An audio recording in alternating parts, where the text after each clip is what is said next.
যুগান্তর। ব্যবসা বাণিজ্য মহাসংকটে, প্যাট সর্বস্ব রাজনৈতিক দলগুলোও তৎপর। ইরানে আবারও হামলার হুমকি ট্রাম্পের। দৈনিক জনকণ্ঠ।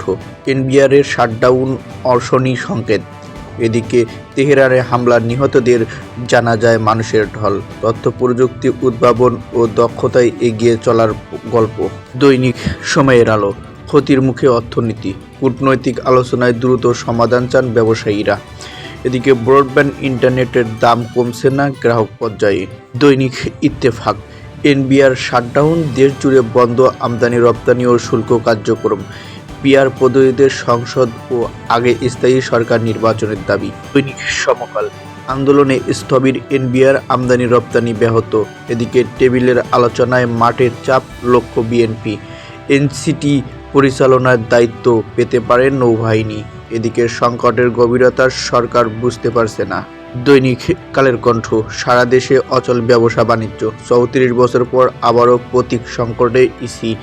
সংকটের দ্রুত সমাধান চান ব্যবসায়ীরা। সড়ক ভবন লুটেছে 15 ঠিকাদার। দৈনিক ইনকিলাব।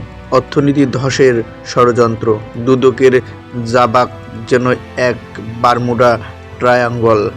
এদিকে এনসিপিতে গৃহদাহ, আগামীর বাংলাদেশ হবে ইসলামের বাংলাদেশ। দৈনিক মানবকণ্ঠ। প্যানিক অ্যাটাকে রাতের ভোটের কারিগররা। এদিকে পাকিস্তানের আত্মঘাতী বোমা হামলায় 13 সেনা নিহত। ইসরায়েলের হামলায় গাজায় প্রায় 1 লাখ ফিলিস্তিন নিহত। দৈনিক আজকালের খবর। চেয়ারম্যান অপসারণ হলেই আলোচনা। এদিকে পিআর পদ্ধতি ছাড়া নির্বাচন জনগণ মেনে নেবে না। বাংলাদেশের কাপড়, পাট, সুতার পণ্য আমদানিতে ভারতের নিষেধাজ্ঞা। দৈনিক প্রথম আলো। নির্বাচন নিয়ে নতুন করে সংশয় বিএনপি। এদিকে ব্যবসা বাঁচান, সমস্যার দ্রুত সমাধান করুন। পরমাণু অস্ত্র তৈরির দিকে এগোলো আবারও হামলা। আমাদের সময়ে দেশ জুড়ে বন্ধ শুল্ক, কর ও আমদানি রপ্তানির কাজ।